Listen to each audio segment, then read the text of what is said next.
વાકશક્તિ ન્યૂઝમાં આપનું સ્વાગત છે। દિલ્હીના મુખ્યમંત્રી અરવિંદ કેજરીવાલની ખોટી રીતે કરેલ ધરપકડ બાબતે ઇન્ડિયા ગઠબંધન દ્વારા જિલ્લા કલેક્ટરને આવેદનપત્ર પાઠવવામાં આવ્યું। તારીખ 21/3/2024 શુક્રવારે વાત કરીએ તો ઇન્ડિયા ગઠબંધન દ્વારા દાહોદ જિલ્લા કલેક્ટરને આવેદનપત્ર પાઠવી રજૂઆતો કરાઈ, જેમાં જણાવવામાં આવ્યું કે દિલ્હીના મુખ્યમંત્રી અને આમ આદમી પાર્ટીના રાષ્ટ્રીય સંયોજક અરવિંદ કેજરીવાલ ઇનામદારીથી કામ કરી રહ્યા છે, જે રીતે એક પછી એક રાજ્યમાં આમ આદમી પાર્ટીની સરકાર બની રહી છે। વીજળી, પાણી, સારું આરોગ્ય, સારું શિક્ષણની નીતિઓથી જનતા પ્રેરાઈ રહી છે, જેની ઈર્ષા રાખી ભારતની કેન્દ્ર સરકાર મોદી સરકાર યેન કેન પ્રકારે આમ આદમી પાર્ટીના રાષ્ટ્રીય નેતાઓની ઈડી મારફતે ધરપકડ કરી રહી છે, જે લોકતંત્રની હત્યા સમાન છે। ગઈકાલે જે રીતે ઈડી દ્વારા અરવિંદ કેજરીવાલની ધરપકડ કરવામાં આવી છે, જે ગેરબંધારણીય છે। ઇન્ડિયા ગઠબંધન દાહોદ તેને સખત શબ્દોમાં વખોડે છે અને તાત્કાલિક ધોરણે અરવિંદ કેજરીવાલને છોડવામાં આવે, અન્યથા ઇન્ડિયા ગઠબંધન દાહોદ ગાંધી ચિંધ્યા માર્ગે આંદોલન કરશે તેવી ચીમકી ઉચ્ચારવામાં આવી છે। અમારા આમ આદમી પાર્ટીના સંયોજક એવા કેજરીવાલ સાહેબની ધરપકડ કરવામાં આવી છે।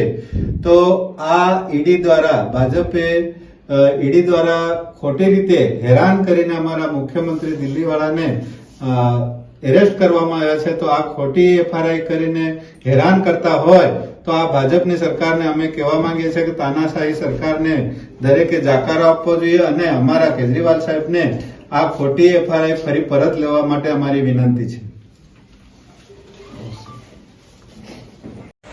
હવે મારે બીજેપી અને મોદી સરકારને એટલું પૂછવું છે કે તમને ડર અરવિંદ કેજરીવાલથી લાગે છે, આમ આદમી પાર્ટીથી લાગે છે, ઇન્ડિયા ગઠબંધનથી લાગે છે, કે પછી તમારે કોનાથી ચમક લાગે છે? જે ઓનલી આમ આદમી પાર્ટીના મિનિસ્ટર તથા કાર્યકરો તથા જેટલા મંત્રીઓ છે તમે ગિરફ્તાર કરો છો અને ખોટા એના ઉપર કેસ કરો છો।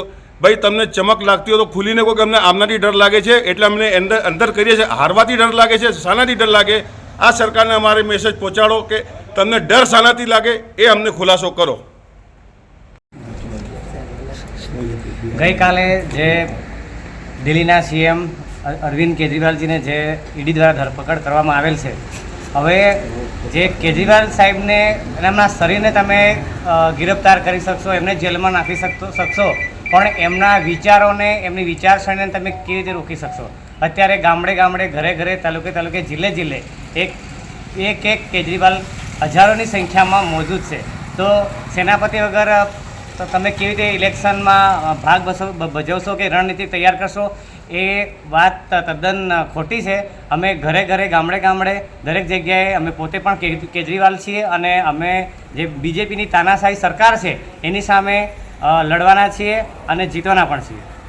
આજ રોજ ગુજરાતના દાહોદ જિલ્લાના કલેક્ટર કચેરીએ આમ આદમી પાર્ટી તથા કોંગ્રેસ તેમજ તમામ જનતા દ્વારા આજે કલેક્ટર સાહેબને અમે આવેદનપત્ર આપીએ છીએ કે ગઈ રાત્રિએ અમારા દિલ્હીના મુખ્યમંત્રી તેમજ આમ આદમી પાર્ટીના સંયોજક એવા કેજરીવાલ સાહેબને ઈડી દ્વારા ખોટી રીતે ધરપકડ કરી અને એમને હેરાન પરેશાન કરવામાં આવે છે।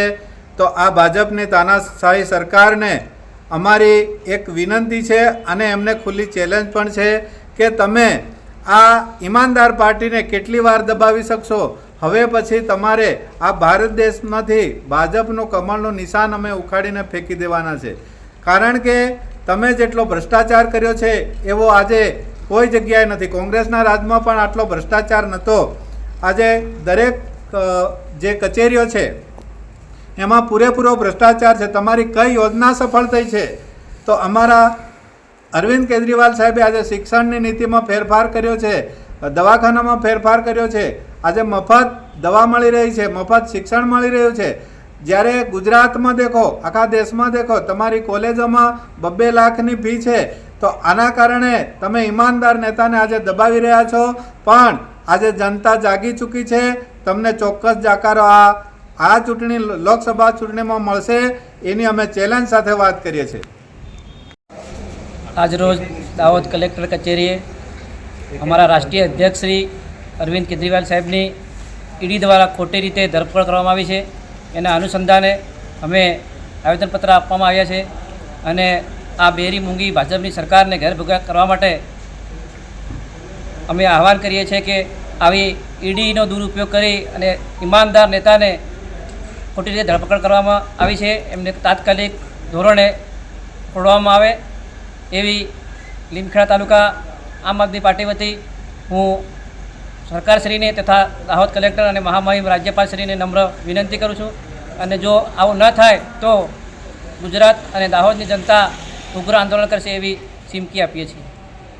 कल रात को जिस तरह से बीजेपी सरकार ने आम आदमी पार्टी के संयोजक अरविंद केजरीवाल को पकड़ने के लिए जो तानाशाही कर रही है, उसका हम आम आदमी पार्टी दाहोद शहर की तरफ से सख्त विरोध करते हैं। और हम बीजेपी सरकार को ये कहना चाहते हैं कि ईमानदार सरकार को आप कितना भी डरा लो, धमका लो, पर ईमानदार आदमी कभी डरने वाला नहीं है और ना ही आपके कहने पे झुकेगा।